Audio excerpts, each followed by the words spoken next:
The question is about diversification, and I've got a dual answer to that. If you are not a professional investor, if your goal is not to manage money in such a way as to get a significantly better return than the world, then I believe in extreme diversification. I mean, so I believe 98 or 99%, maybe more than 99% of people who invest should extensively diversify and not trade. So that leads them to an index fund type of decision with very low costs. Because all they're going to do is own a part of America. And they made a decision that owning a part of America is worthwhile. I don't quarrel with that at all. That is the way they should approach it, unless they want to bring an intensity to the game to make a decision and start evaluating businesses.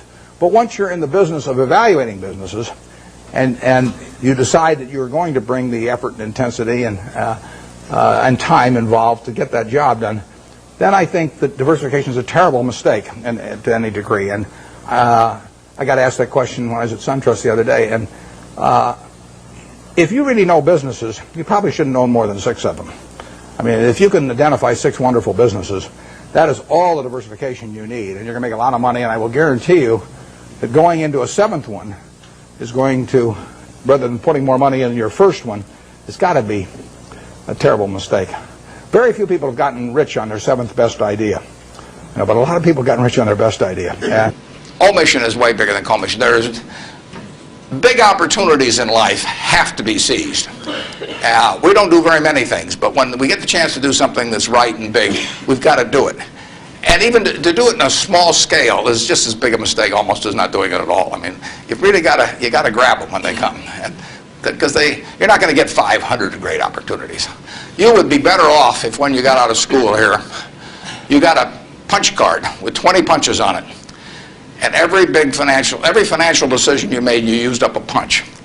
You'd get very rich because you'd think through very hard each one. I mean, you went to a cocktail party and somebody talked about a company, you didn't even understand what they did or couldn't pronounce the name, but they'd made some money last week and another one like it. You wouldn't buy it if you only had 20 punches on that card. There's a temptation to dabble, particularly during bull markets. In stocks, it's so easy. It's easier now than ever because you can do it online. Just you click it in and maybe it goes up a point and you get excited about that and you buy another one the next day and so on.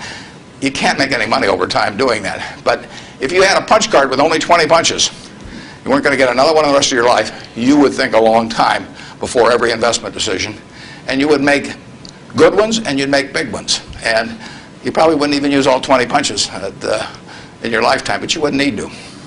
Yep.